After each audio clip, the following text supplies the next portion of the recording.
there's an important thing I think to document. Number one, everything's made of something. You either have to mine it or you have to grow it. That's right. Everything comes from the earth. Oi, mateys, you best be interviewing the old timers before it's too late. They've got a lot of great stories to tell. So we're in the home of Bob Steele, and we got Jesse Boyd and his boy, Malcolm. Okay, so Bob, tell me about Okay, what got you started. I guess I'm a crazy old prospector, and I started as younger than this young man, going with my father prospecting. And he and his brothers were miners. They mined manganese, they mined gold, silver, lead up to Eureka. And then they done a lot of prospecting, and that's how I got started. So I done a lot of, went with them. Dad went with him all my life, and he done a lot of mining, and he done a lot of work for other people on mining claims, and he took all us boys. I have three brothers. There was Jerry, Keith, and Danny, and myself, and we all worked with Dad in the mines. And during his prospecting days, he done a lot of assessment work for other people, private people, done their work on their mining claims. Each year you have to do $100 worth of work on a mining claim, and so he was he'd go do that for people that had money, and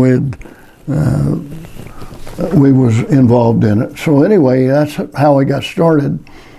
And when I was 17 years old, I made quite a bit of money in the uranium business. Dad had a Geiger counter, and we went down southern Utah. A friend of his told him where there was some uranium down there, so we went down and found it and staked it. And a cousin of mine, Sam Steele, him and I went back down and staked, I think 17 claims we staked. And we ended up forming Circle Cliff Mining Corporation, and we made quite a lot of money out of that. So did you guys mine it, or you just sold the mining rights? I actually worked in the mines for 3 years down there, and mined it and shipped it. So I made quite a bit of money when I was a young man, and so I had that, and I always believed I was going to get rich. So anyway, I got married, and I had to work for a living, and I worked down to NRP for quite a number of years. But during that time, I still prospected and still went out all the time and worked mining claims. And so during the years why I have had the opportunity to work for a lot of different mining companies. I worked 8 years for Interstate Brick, looking for clay for the brick company. I worked for Freeport McMoran Gold Corporation, prospected for them for a couple of years. Out of Arizona? Yes. I prospected for,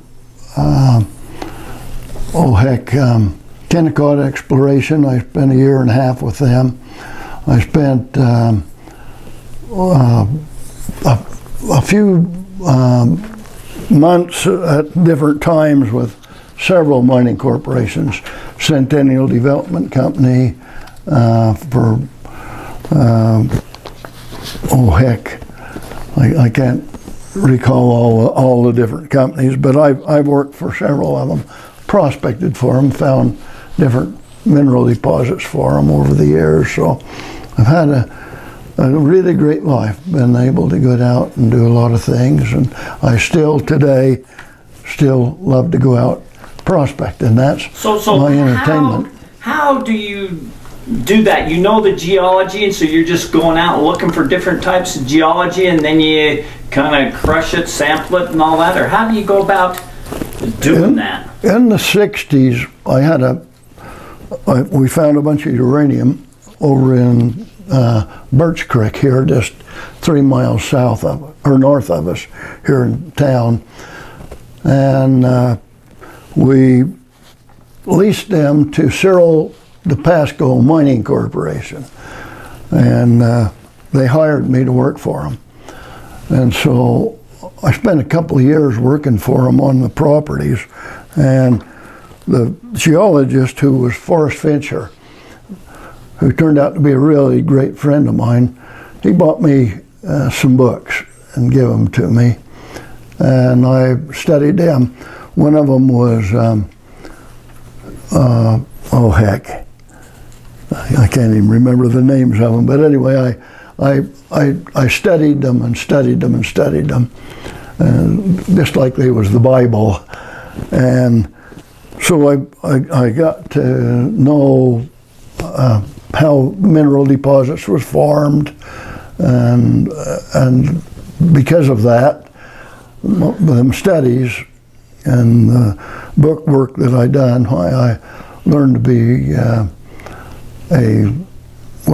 what I consider a geological consultant. I wasn't a geologist. I never have a degree, but I'm a You had all the field geological experience. consultant, and I worked with dozens of geologists over the years, and I brainwashed each one of them. I tried to suck everything out of them that I could, and so because of it, I learned a heck of a lot of geology, and then on top of that, prospecting is a considerable amount different than actually geology, and you have to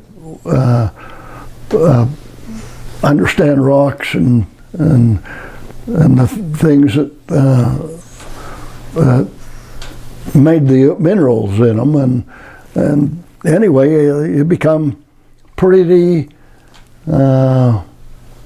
good at what you're doing if you really work hard at it. Anything that you work hard at in this life, you turn out to be quite what's the words anyway, you become good at it. Yeah, you become good at it. Get the education, it's another thing to be out in the field and actually getting that knowledge. Yeah, I've spent hundreds and hundreds and hundreds of hours out in the field, and we found out a partner of mine who was Terry Steele. He worked with me for several years as a prospector and working with these companies, and he was a very good prospector too. And he had learned just like I have. We'd went out and really learned together, and so we become very good at being prospectors. And we had numerous companies offer us jobs to work for them, just prospecting for minerals. On the contracts that we had with the companies, we would everything that we found for them, they had first choice at it. Mm-hmm. If they didn't want it, it reverted right back to us. And so because of it, we ended up with numerous properties. And with these properties, we turned around and leased them to other companies. So we had the best of both worlds. We was able to accumulate our own mineral deposits, and if they found what they wanted, why they went ahead and kept them. And you know, I worked for Interstate Brick, and I found numerous clay deposits for them, and they kept several of them, and today they're still mining them. I got in a friendship with Thomas J. Peck and Sons Corporation from out of Lehigh. Tony Peck was a partner of mine, and we mined numerous different mineral deposits that we found for him. And he worked for Interstate Brick, mined all their clay. So I was actually, I overseen all the mining operations from Interstate Brick. And anyway, it was pretty interesting life that I've had. Really, it's been really good, and I still today have mining properties that's leased to mining companies, and that's still how I make my living. Is I have one property out to the Levan, which is a gypsum property that is leased to Sunrock Mining Corporation, Sunrock, and anyway, it'll last over 100 years, the deposit. So wow. So I'm just thinking, you know, for somebody wanting to get in that today, you know, this has been going on, prospectors, tramping the mountains and searching for 100 years. You know, there's still things out there to be found. Is there, or has it all been picked over? Is there, you know? There are more minerals in the ground today than has ever been taken out. So there's still a lot out there. So people just have to be a lot sharper today than they did before, because what had happened was nearly all the mineral deposits that's been found up to the last few years was found right on the surface. There's probably the surface ground mass that's exposed is probably 1/10% of what's under the ground. And I guess over time with the erosion and that, some of it becomes exposed. Yes, and that's what happened. Faulting uplifted mountains and eroded it, and the ore bodies was found. The ones that's still buried is most of the mineral deposits are still buried today. A lot of people don't understand or know that. It was kind of like the oil deposits. Everybody figured we was running out of oil and not going to have any oil. Well, with the new methods that they found today, there's more oil in the United States than there ever was. In fact, there's more oil been found in the United States at the present time than there is anywhere else in the world. So the new methods they'll come up with, and there's geophysics, of all different kinds that they do. They do a lot of magnetic work. They do a lot of EP, IP, and SP geophysical work. They do geochemical work where they go in and find where minerals has been deposited in just parts per million or parts per billion, and then they use that to follow up onto where they find big mineral deposits, and that's one of the things that they're doing today. In Nevada, there have been more gold mines found in the last 20 or 30 years than they ever knew ever existed in the United States. So we're now a real big gold producing nation, and so it's there's going to be lots of big mines found in the future. So prospecting is still out there. A lot of areas that we found minerals in that nobody even believed mineral existed. Really? Didn't even, they'd they'd done a lot of work through the USGS, United States Geological Survey, and the Bureau of Mines had done lots and lots of geochemical and geophysical work around the nation, and we found mineral deposits in places that nobody even figured had an opportunity to exist.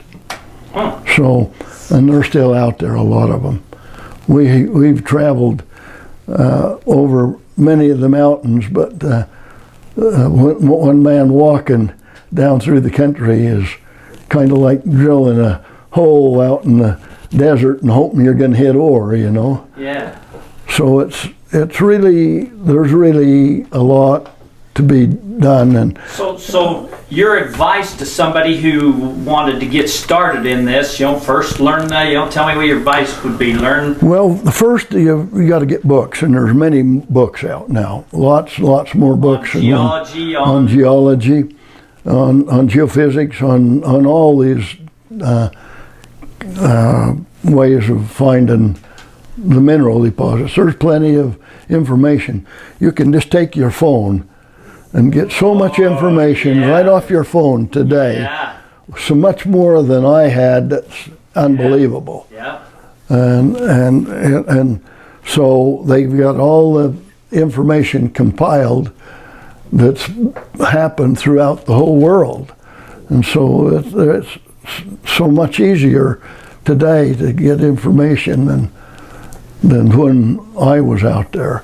I had to go get pamphlets and books and things from the Utah Geological Survey and the U.S. Geological Survey and all them things. Now that's all available to you just right on your phone. So there's... So learn that stuff, and then it's just a matter of getting off the beaten path, getting out of your vehicle and walking. Sure. And look for the stuff that Yep, just don't look natural, or just look for the different formations. And yes, and you have to get off your vehicles. You got to get out. We had a geologist that I worked for Freeport, and he'd always say, "Oh, you can't prospect out of the truck, but you can. You can see the different changes in the formation as you go along, and you can find stuff even still out of your truck, but you still got to get out and get right on the ground, and you got to get down and dirty. Some places where we'd find a little mineral show, we would spend days looking to find exactly where it come from and what took place. So you do a lot of digging, you do a lot of sampling, we have or a lot of sampling. I have probably run 10,000 rock samples, chip samples in my life, 10,000. Besides all the sampling that was done by the companies that's gone in, so they sample hundreds of samples. So did you learn how to do that sampling yourself, or did you take it into? We took it into chemists that really knew what they was doing. Yeah. Really a legitimate chemist. And of course, you can see copper. Copper's pretty visible. Lead, when you bust into lead, you can see the lead. You can see all kinds of different minerals that you can actually see when you bust into it with a hammer. A lot of people have little prospecting picks, and it's kind of laughable when you see a geologist with a prospecting pick, because what we did was use double jacks, and we busted rock. We got into the rock so we could see it. Rather, they just bust the surface off and play around. We used double jacks. So that's a trick, man. Bust up the rock really, really good. Yes, and you get in, and then you can really see what's happening. The first inch or two of rock that's on the surface has been so decomposed and so altered and changed by Mother Nature that it's just almost impossible with a little rock hammer to tell much about it. So we packed sledgehammers everywhere we went. Probably 6 to 8 pound sledgehammers are the best. I have used 10 and 16 pound sledgehammers in a lot of. That's what I used to pack years ago. But there's much more mineral now, and they can get with the new methods and open pit methods and stuff, they can recover way more mineral than they used to recover when back in the olden days. So they can get, in a lot of places, nearly 100% recover. And so That's crazy. there's really a lot of things that can be done now. And so somebody who really wants to get in and learn, I think there's great opportunities out there for them today. We talk about metal detectors. They've got really good, sophisticated metal detectors today that they can use and do all the geophysical work that you can just do it by hand now, where they had to have great big generators and put poles out, electric wires for miles through the country, which was still good, but now they've got little machines that they can work way more efficient and better, and they can find great anomalies underground today. So there's a lot of sophistication. They went way beyond my going around with the double jack and busting rock, but that's still important. Yep, it is. Okay, so now I want to hear some great stories that you've heard, or things that have been found, or stories of things that people were looking for, or just some great treasure stories, or anything like that you got. Much ground as you've covered, maybe have you seen anything interesting that you don't see very often? Or I see so many things that it's hard to really come up with any one thing, but I'll start off with the uranium out to Gardner's Canyon, or out in Birch Creek. My father was a great prospector, and the first thing that he really made much money on was a deposit of silica, just plain silica, that he found out west of Jericho. And he took that silica and promoted it to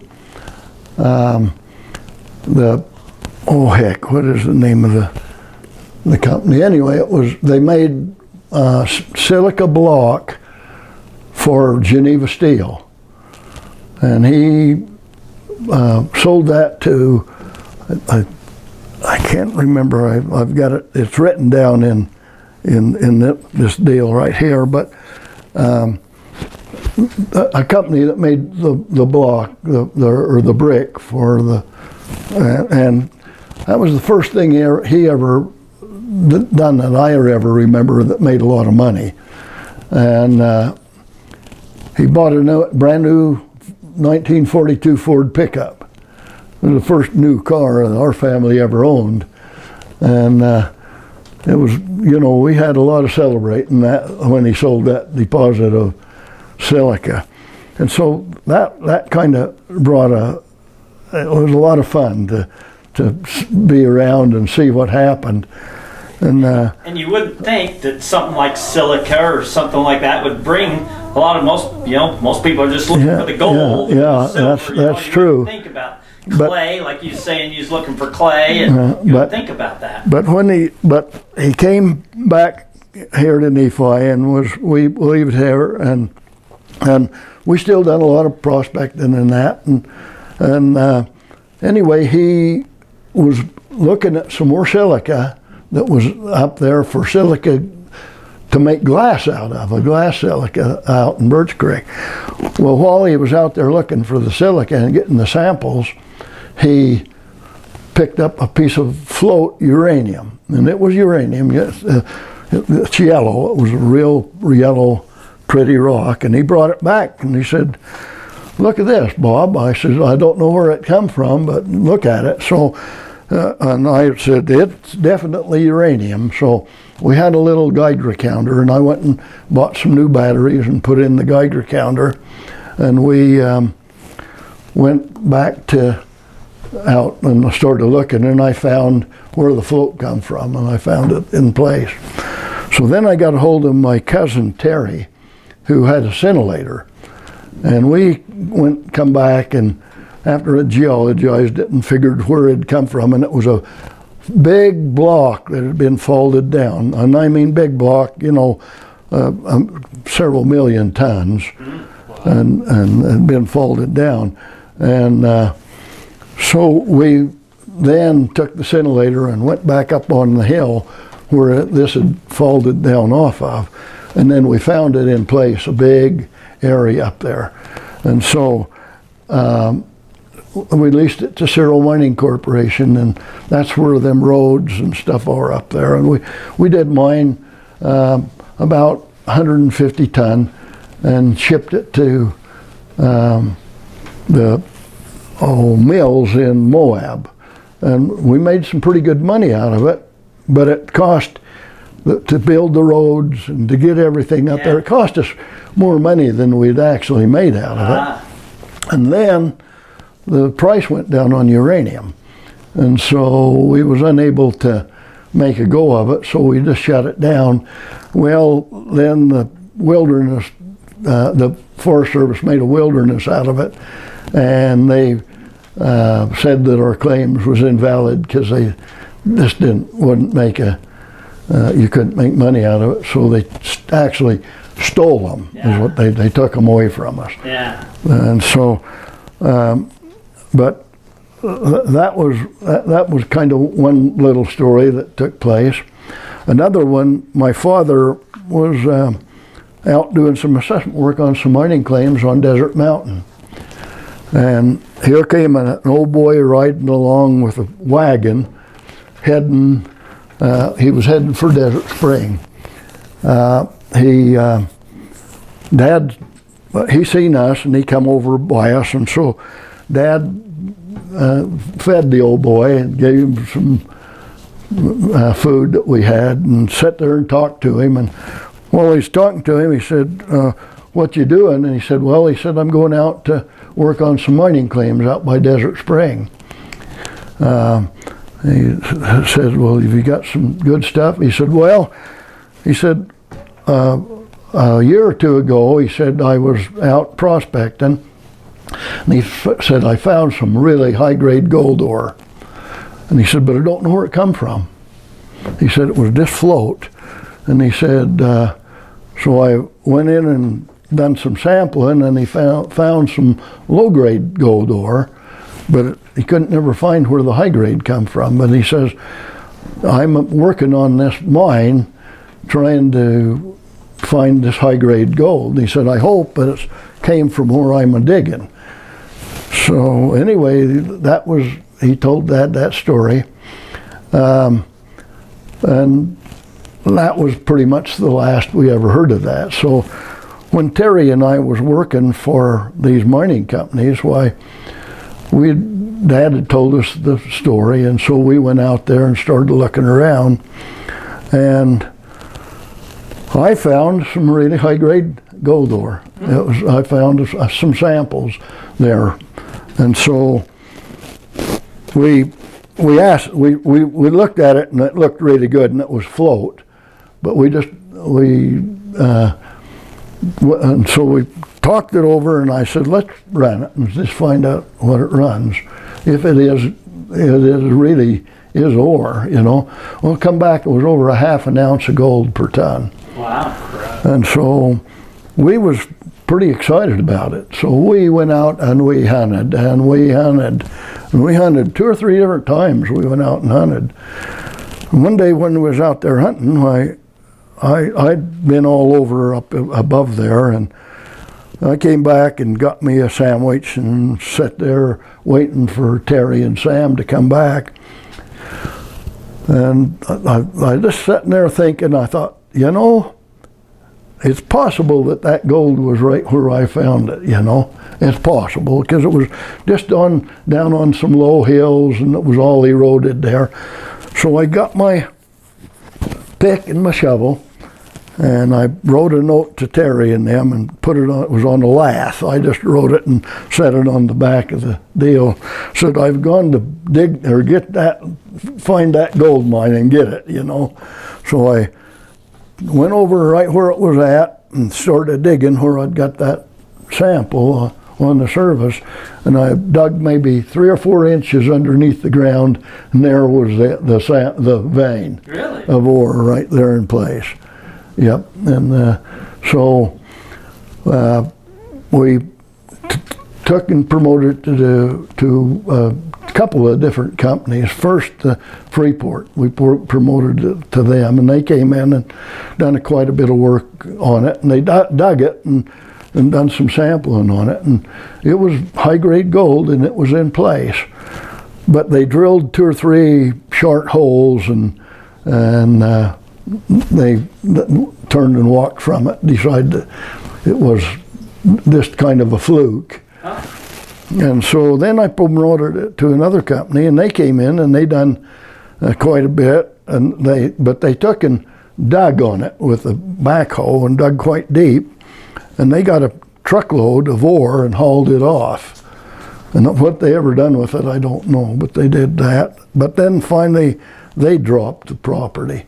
So it's reverted back to us, and ever since then we've kept it.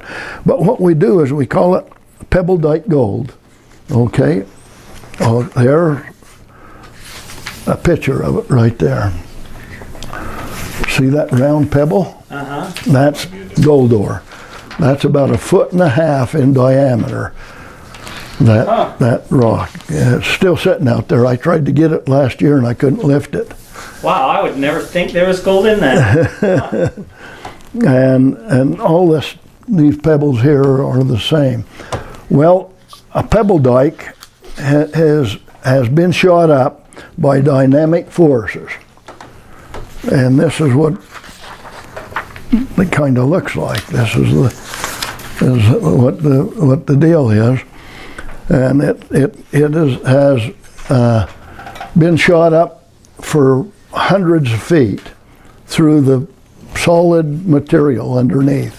Just finds a porous spot, right? Yep, and a little fault or some kind of a deal, and it's been shot up, and it made them go round. They go round like that. So someplace way down there's a bunch of it. Someplace there's ore. So it's and like what happened? Is what you're saying? Okay, what happens is you have what they call a boiling water table. Okay, with hydrothermal waters, and they're coming up, and the cold waters from the surface water comes down, and when they meet, they don't like each other, and they create a boiling water table. And when that happens, that steam builds up and just blows up and shoots clear to the surface. And lets it all off the pressure that is built. Well, the ore, where this boiling water table was, there was a bunch of ore. And then when that explosion took place, it shot that ore clear to the surface. And so down there somewhere today, there's a high-grade ore body. You have no idea how deep the Freeport McMahon probably never drilled deep enough. Nobody drilled deep. Everybody was drilling shallow holes back in them days. They wanted an open pit, a high-grade deposit, or open pit, big deposit. It didn't matter whether it was high-grade. They wanted a great big deposit of ore, and they wanted it basically on the surface or within probably 300 feet. Yeah. Where they could open pit it. So the ore has never been tested. It's there still today, and it's a very valuable property. Cool. And that's kind of like the Ibex mine, right? Yes, very, very similar. It had an old ore body and a new ore body. Yes, I have the geology of the Ibex mine, and these had explosions in the Ibex mine. In fact, over to Tinnick, in the Tinnick district, lots of pebble dikes shot clear to the surface. Not too many of them, or any of them that I know of, had ore when they got to the surface. This has ore. So that means it's probably fairly good. Yeah. Then, huh? Wow. The ones that is over to Eureka, they can assay them, and they can assay the rock next to them, and then assay the pebble dikes, and they get anomalous mineralization in the pebble dikes, so they know that there was mineral at depth. And so over there, they have drilled down. Now a lot of that's been eroded over there, but they've drilled down 1,200 or 1,500 or 1,600 feet, and then they've found the ore bodies. And the pebble dikes where the ore bodies are have turned to ore. So out to Drum Mountain, the same thing has happened out to Drum Mountain. That's the Ibex he's talking about.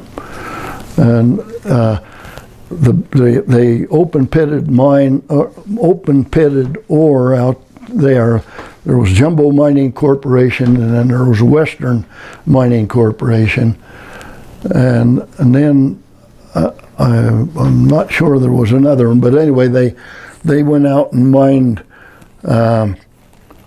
several million ton of ore and heap leached it out there to Drum Mountain. The mines where they mined it, you go down in and you can find the pebble dikes right in the ore, and they are ore in the where the ore was made down there.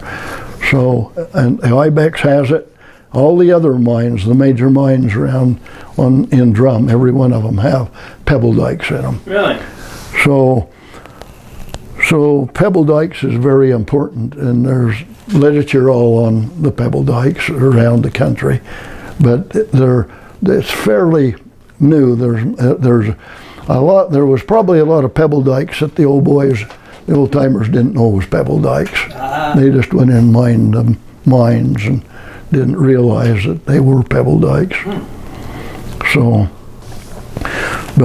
it's a kind of a relatively, it ain't a new thing, but it's a heck of a guide to ore. Yeah.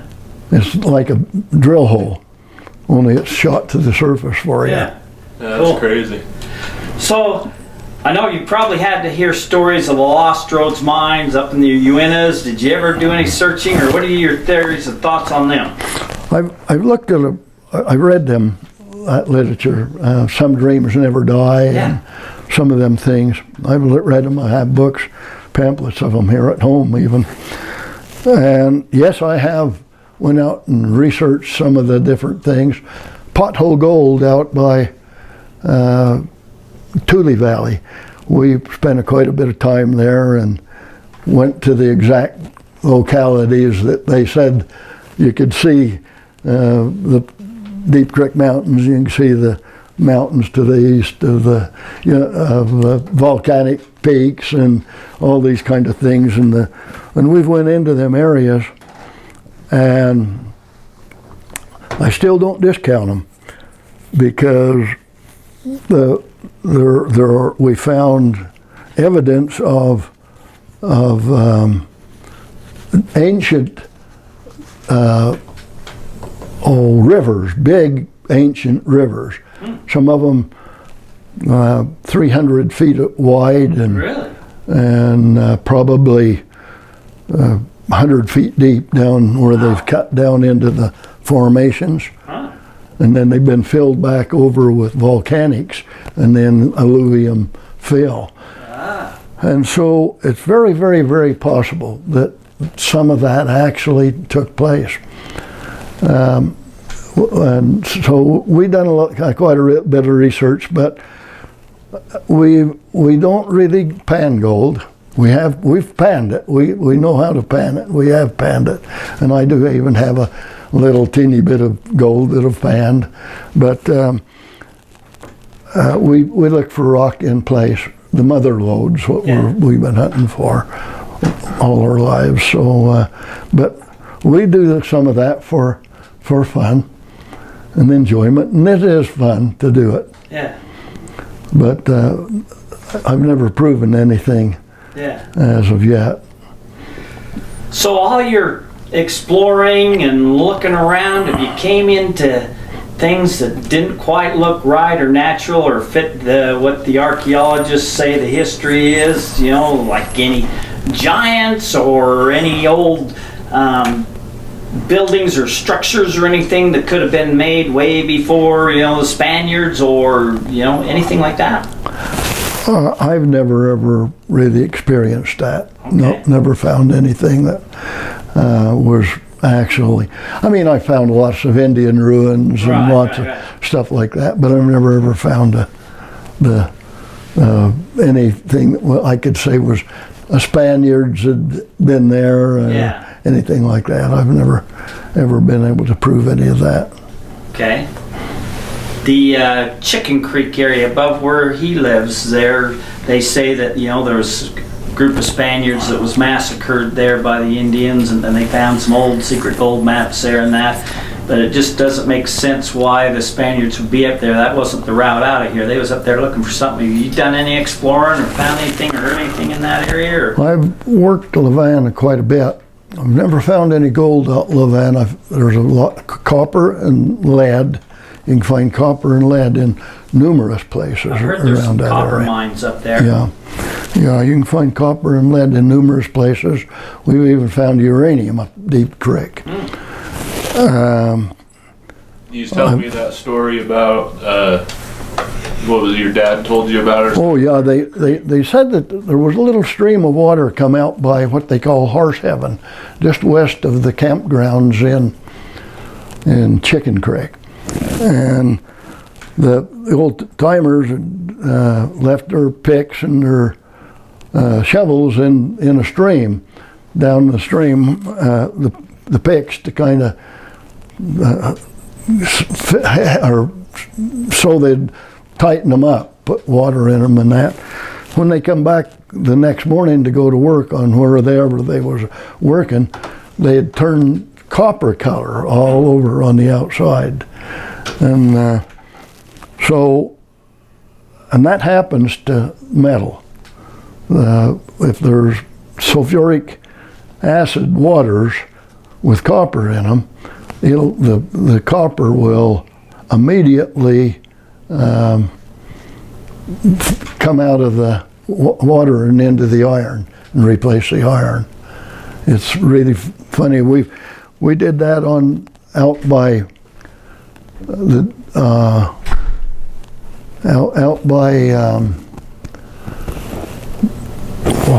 Painter Spring in a spring where there was water. We put our hammers in and went and ate dinner, and when we came back out, why the hammers had all corroded. Now it wasn't necessarily copper, but it was some kind of corrosion.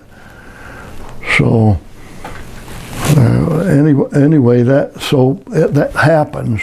I've done quite a bit of messing around with copper just this last summer, and I've got a bunch of copper just out west here that Copper King claims, just 50 miles west of us. And I took metal and turned it into copper. So it's kind of interesting to do. Yeah. This took sulfuric acid and water, mixed it together, and then put the copper in the bucket, and then put a piece of metal in. It'll turn to copper real quick. Wow. So That's interesting. Mm-hmm. So I've most of my I mean, I've seen some fantastic things in my day. Yeah, I bet you have. I've seen. I do even have a few pictures I've taken, but I've seen some fantastic things and found minerals in numerous places, and it's been a great, it's been a great life. But I've really not got any big mines going at the present time. Yeah. We had one out west going, a good one, and going a few years ago, and the guy went broke from a foolish operation of the mine, but or it would have been going still today. But we was very fortunate that he did, because we had a poor contract, real poor contract. We have a company that's got it now, and we have a reasonable contract now, and so hopefully in the next few years it'll be back in operation again. Cool. And one thing I thought was interesting that you told me about is you got these mountains on the Wasatch Front versus going out west. These geologically, these are a lot newer. Than the ones up here. There's the Wasatch Fault across here. From the Wasatch Fault east is the basin, or is the Colorado Plateau. From here at the Wasatch Fault to the west is Basin and Range. And the Basin and Range has produced billions of dollars, trillions of dollars of mineralization in base metals, base and precious metals. To the east is uranium, vanadium, and coal, and things of that type is what they've produced. And is that because of, They're newer formations. They're all newer formations. The old formations, the deep sea, all mineral was made deep seated. Nearly all mineral was made deep seated, and so miles and miles under the ground. And so these others are way newer formations to the east of us. Isn't there a name for the mineral belt out here? There's the Tinnick Deep Creek Mineral Belt. There are two or three of them. There are three mineral belts, I think, in Utah. One of them is the Tinnick Deep Creek Mineral Belt. It runs clear up to Park City. It runs from Park City clear down through across and clear out to into Nevada. The other one is the Bluebell District, which runs from probably Marysvale to into Nevada to Pioche, and then there's the Iron Springs mining district that has down by Iron County, where the Iron Mountain is, and it runs from Iron Mountain out across and out into Nevada. So they're mineral belts. What they are is great weaknesses in the Earth's crust, and underneath them was lots of lava and the heat, lots and lots of heat. And there's been hundreds of volcanoes along them weaknesses, and after the volcanoes die off, and after the intrusive rock, the granites and the stuff is cooled off, why, that's where the minerals come from, is out of them. The mineral is formed because of different temperatures, and granites, which have quartz, feldspar,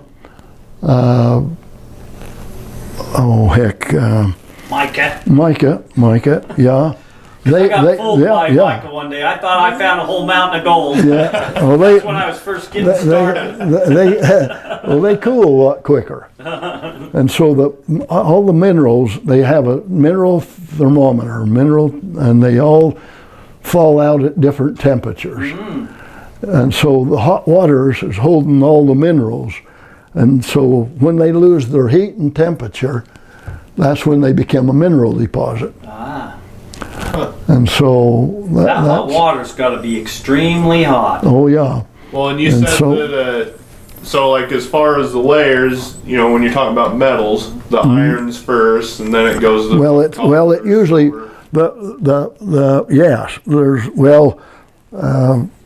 there's mercury, antimony, let's see, mercury, antimony, thallium. There's quite a few minerals that fall out first. They're really or they don't fall out first. They fall out last. They fall out last. Your hot metals is copper. Let's see. So if you find any of that, you find mercury or if you go down deeper, your chances of finding the other. Yes, that's some of that's halos around ore bodies. Okay. They use that as a guide. As a guide. And that's like Kennecott. They don't just pull out copper. They pull out Kennecott gold, gets everything. But see, they're pretty hot. That's a pretty hot system where they're at. The gold and the silver halo it around it. They had lead and zinc and silver all the way around in them districts, around that district, and then the center of it's the copper. So that's a bullseye of the copper. And then they have molybdenum, copper, moly. They're the major things, and then they have gold also with it. Gold can be a real hot metal too. It can, or else after it cools off, the gold stays there. It can be a cold metal or a hot one. In Nevada, where all these gold mines are at the present time, Carlin and stuff like that, they're pretty cool. They're an awful cool system. So they're spread out all over. And they're microscopic, and they spread out all over in the host rock. So, but anyway, it's an interesting study, you guys. Has there been? Study. Most you hear about gold in Utah is flour gold. Has there been nuggets found? Sure. Has there? Sure. And they used to placer gold at Kennecott before they ever, down below it, before they ever opened it up as copper mines. Really? They have gold out to Joy. They have it out to Ibex, and they have gold at Amnesty Valley on the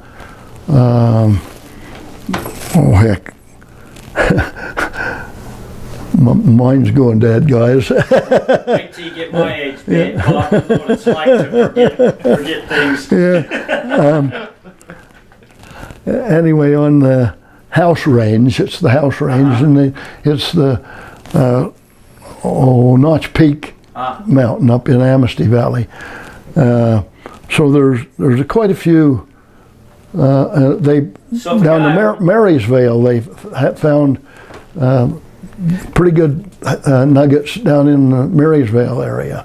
Are them all underground? Is there anything to the surface? I mean, if a guy had a detector and wanted to detect them areas, are they going to have any luck looking for nuggets, or it's all underground pretty deep? Well, there's been a lot of erosion. If you go where there's a lot of erosion, you got a chance to find nuggets. That spot where he told me to go, I searched and searched, and when we found it, I just, where the wash had banked up against a cedar tree, and hell, we dug 6 inches, and after that, every pan had a little bit in it, and it wasn't flour; it was little chunks. Little chunks. Yep.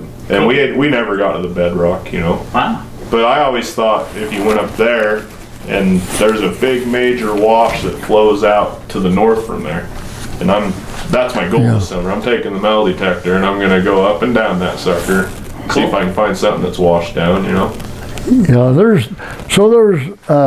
they've had gold and in several places. Kennecott, of course, is the 6th largest producer in the United States, and they're not even a gold company. Yeah. So they produce millions of dollars worth of gold annually out of there. Oh yeah, I've worked in their gold room and been there just as they poured them and got to hold their bars, 24-pound gold bars and 100-pound silver bars, and they get like 100 bars of silver to every 1 bar of gold. But yeah, they do. That's crazy. What really surprised me, they sell every bit of their gold to Tiffany's. Tiffany's buys all their gold. I'll be darned. Yeah. We have a copper mine. I have a copper mine 50 miles west of here. And one day it will probably be a similar thing to Kennecott. Really? Yep. Then you do a bunch of, what do you call it when they do sound into some kind of ground penetrating something you did on that, right?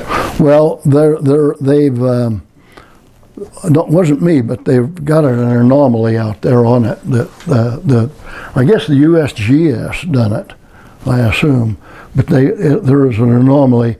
It's over a mile in diameter. Wow, cool. And we have one end of it. We have copper all over on it. So, Really?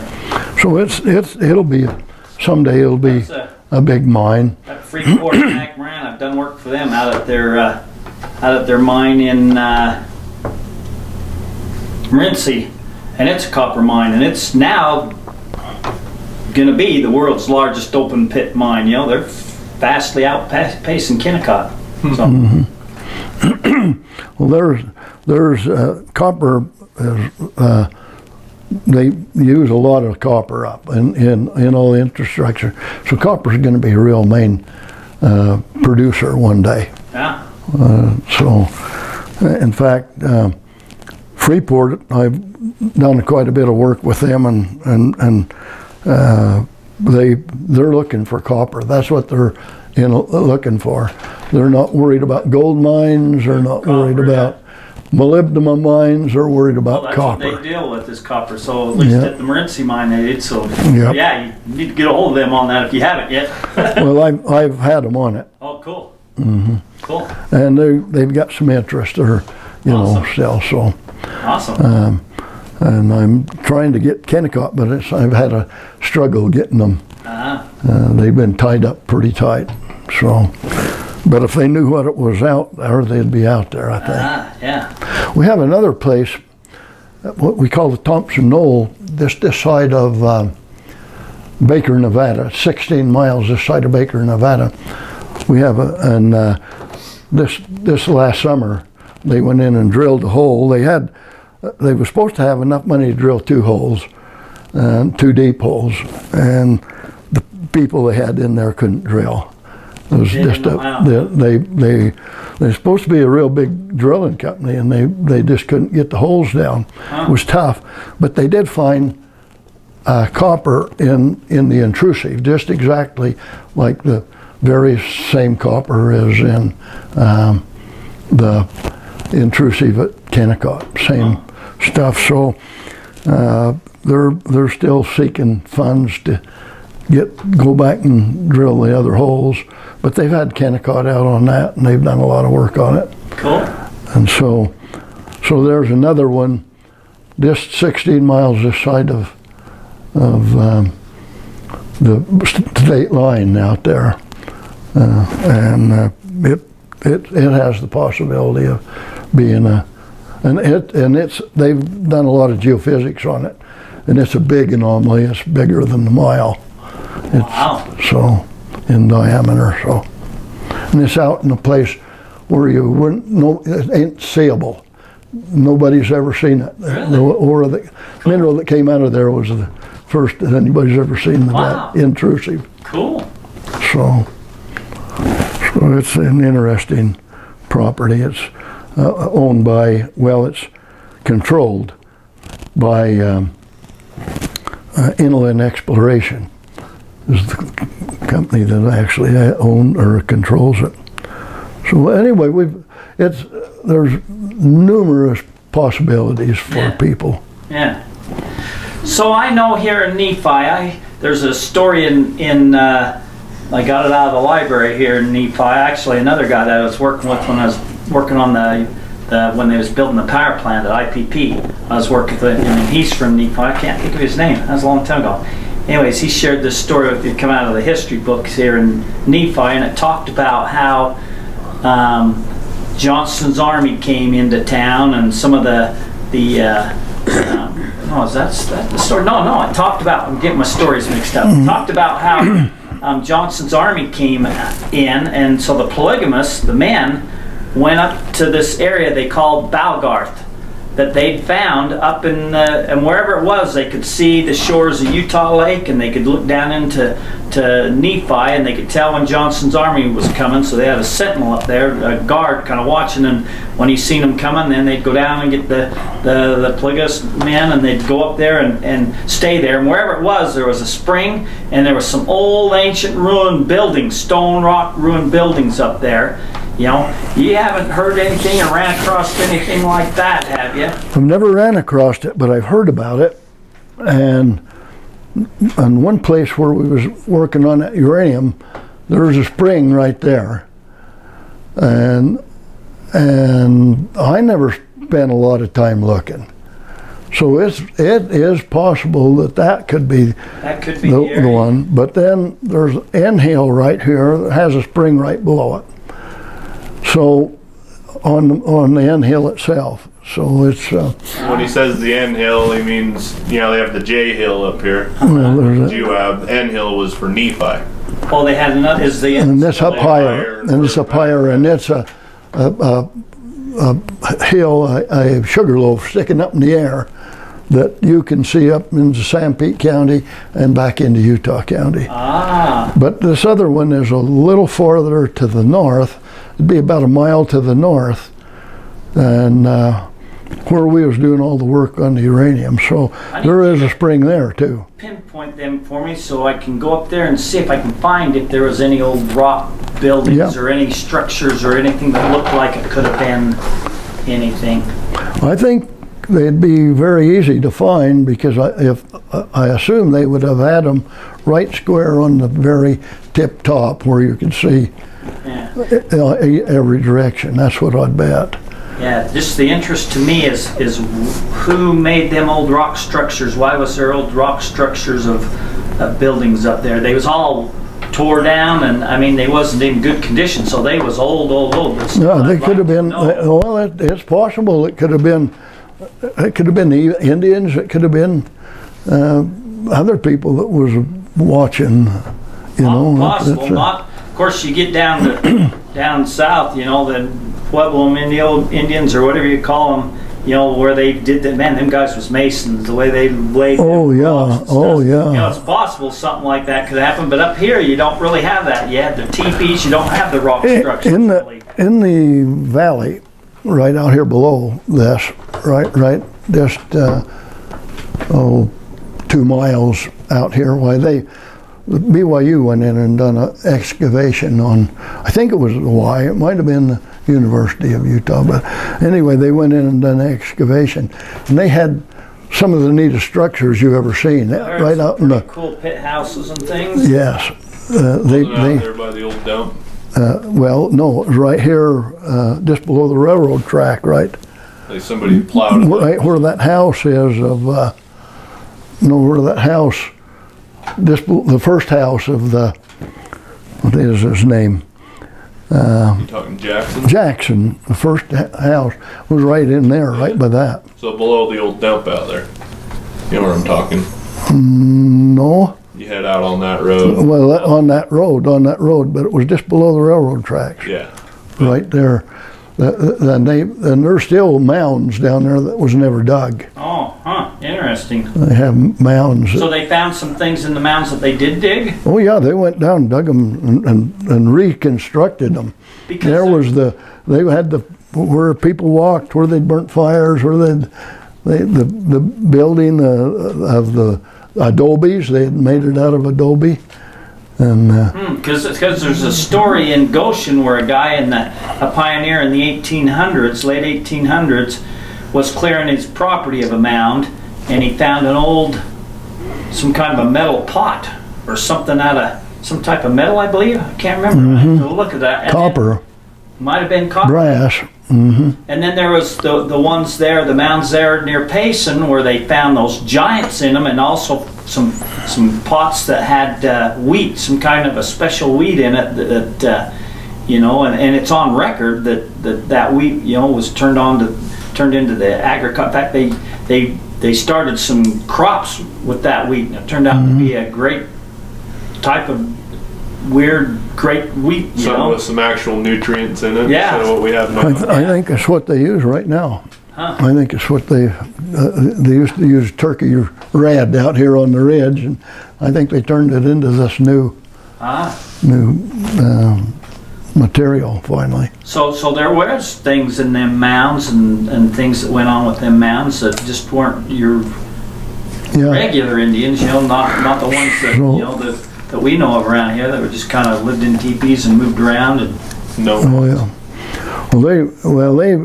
They've lived all up and down this creek. This is part of the creek come right through the back end of my place here. Oh really? Yeah, came right down through, went east of Jackson's, right in where the Burstons, right? yeah, it came and so they was built and lived right along and farmed right along the creek. Still a lot of arrowheads if you go out on the north side of Mona Reservoir, the North Beach there's a lot of arrowheads out across there. Huh. Still. Oh yeah, they went well all the way down and right through where you were talking down the Goshen. I know that there's still a place there where when you plow the fields, you hit a rock foundation going across there at Goshen. Oh really? It was on my relations' farm too. It was the Steeles. It was a Steele ranch down there. They find anything interesting? And that was where they supposedly found them pots. Oh, so you've heard about them? Oh yeah. It was copper pots. That's what they said. Tell me the story of it. How they? Well, what do you know about it? I don't know. I don't know much about it. Jay Woodard, who lived there and owns property down there, where right there where it was at, was the one that actually told me. And well, I had heard it from my father too. My father told me that there was a place there that his uncle is actually what it was that owned the farm, and they'd come plowing around, and the plow would keep hitting that foundation all the way along. And they found some copper pots? But they found copper pots in that area. Did they have any kind of markings on or anything? Or? I think they're supposed to be in either the University of Utah or BYU or somewhere. One of the universities got them. Yeah. Down in the they're basement supposed to where we have can't find them, right? Well, they're supposed to have them. Huh. We have to check So- into that. Yeah. Cool. So, but there is no place that you go that there hasn't been an Indian. Yeah. I agree can with tell you that. that. No place. I agree with that. There was lots of Indians around at one time. They're out in Tule Valley. They're out in everywhere I've gone. I've found evidence of them. Huh? Found arrowheads. Found the pottery. Found stuff everywhere. Huh. Well, up Birch Creek, where he's telling us earlier, where he found, the cave with that snake petroglyph. Yeah. I was up there metal detecting, and you go up against cliff ledges and stuff like that. Anyway, I was up there and I looked up, and there's petroglyphs just on the overhang, Really? and they were really eroded. That you kind of see just these red squiggly looking marks, you know. Yeah. But they were definitely there, you know, and Cool. I never would have thought I'd see that stuff on Nepo. Wow, cool. But I found them petrographs out west in different places, and they're, you know, they're everywhere. If there was water. Now that if there was water. Yeah. Anywhere there was water, there was Indians. Yeah. That's kind of like that, what is that, Painter Springs? Yeah. Out there by Cherry Creek, on your way to Cherry Creek? Oh no. What's that called? The spring right there. They used to have a sheep camp there back in the day. There's a big outcrop of sandstone. There's petroglyphs right by there. I'm not 100% sure where you mean, but I've been all through that area. I mean, you know, but I really don't hunt for petroglyphs. Yeah, that's true. Well, I knew a guy. But if I walked up to a rock and was going to bust it up, and I would have noticed it, you know. But I knew a guy that metal detected there, and like you said, they're around water. Well, if you see any kind of a spring, that's, you know, if you're looking for metal detecting, that's always been a place I look. Because I actually heard a story when I first got started of a guy out there metal detecting along, and he still has it, this old glass jar. It's got a bunch of old coins in it, and they're like, I think he was saying they were back from the Roman days or something, you know. Really? And a couple Asian coins. But I guess when they had those sheep camps, they'd, you know, a lot of the Asians and stuff would come out and they'd shear the sheep, bring them in, you know, and somebody stashed it up there in that sandstone, and cool. he's the guy that found it, you know. Cool. well, there's a million stories. It's just tough to recall them. Yeah. Well, man, I appreciate, Bob, you sharing what you have shared with us. And, man, Jesse, thank you for inviting me to come down with you to talk with him.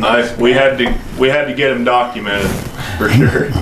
This guy's a wealth of knowledge. I can tell that, man. We ain't even scratched the surface. No. Just going off of recollection at the moment, huh? Yeah.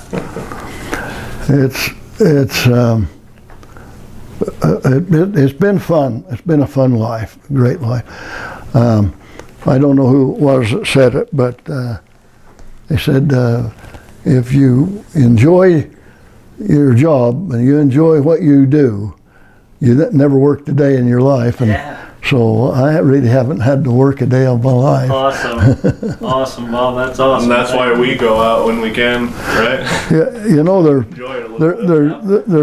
an important thing I think to document. I think is number one, everything's made of something. Everything's made of something. You either have to mine it or you have to grow it. That's right. Everything comes from the earth. That's right. Yeah. Yeah, you're right. You're right. And that don't mean you can go downtown and buy it. That means it has to be manufactured from our earth. And every great nation is made great because of its natural resources and its ability to utilize them.